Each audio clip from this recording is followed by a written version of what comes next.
Welcome to the Resairchia YouTube channel. My name is Jorge, and in this video I am going to show you my favorite way for benchmarking languages. It is called Eulerian benchmarking. Here are the different sections of the video. You can find them in the description if you want to jump to any of them.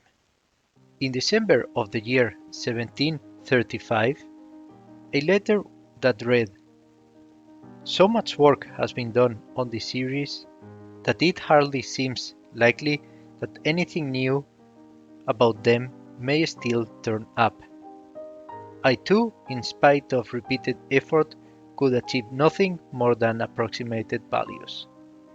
Now, however, quite unexpectedly, I have found an elegant formula for the sum of the infinite series, which depends upon the quadrature of the circle.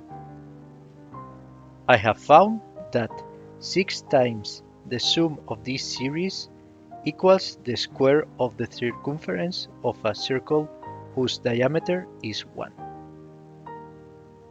This letter was written by Leonhard Euler and made him famous among mathematicians.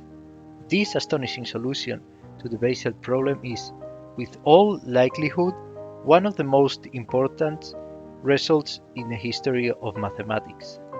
That was enough to make him famous for eternity, but he did not stop there and found the exact value for all the positive even values of what is called now the Euler-Riemann zeta function.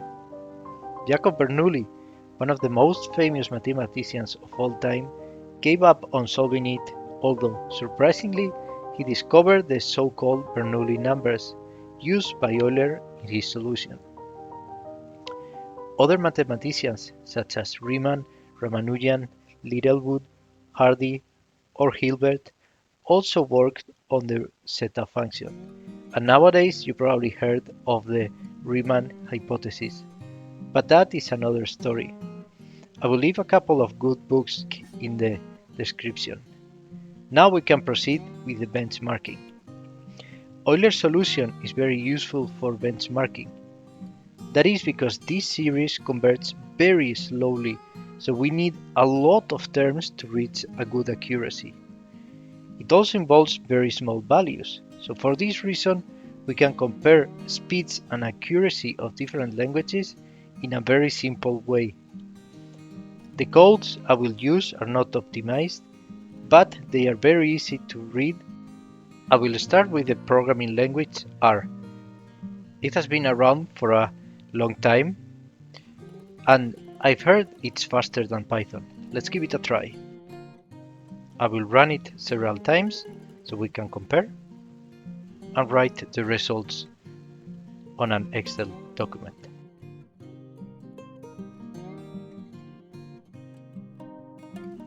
Now I will continue with Python and see how well it does.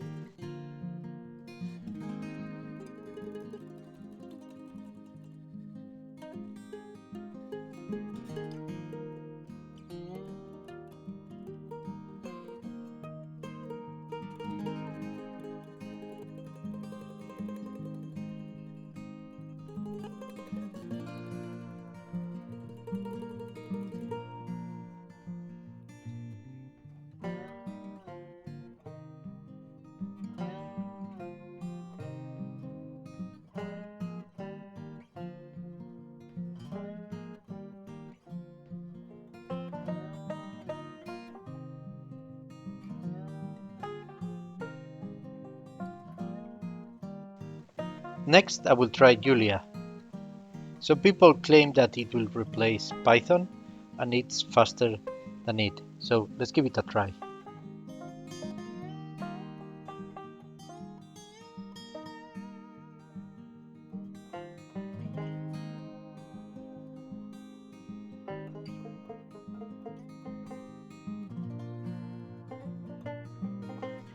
One of the newest languages used for research is F#.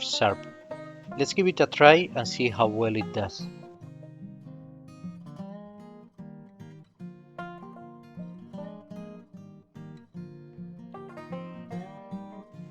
Now I'm running Octave, very similar to other well-known programming languages. In this case, I'm using 10 times less number of values because I know it's taking quite some time for it.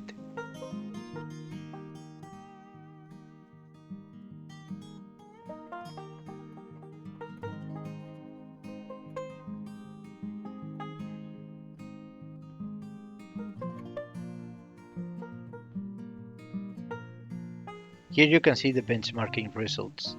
The language R was surprisingly fast for its age and quite accurate, since we got 6 correct decimals.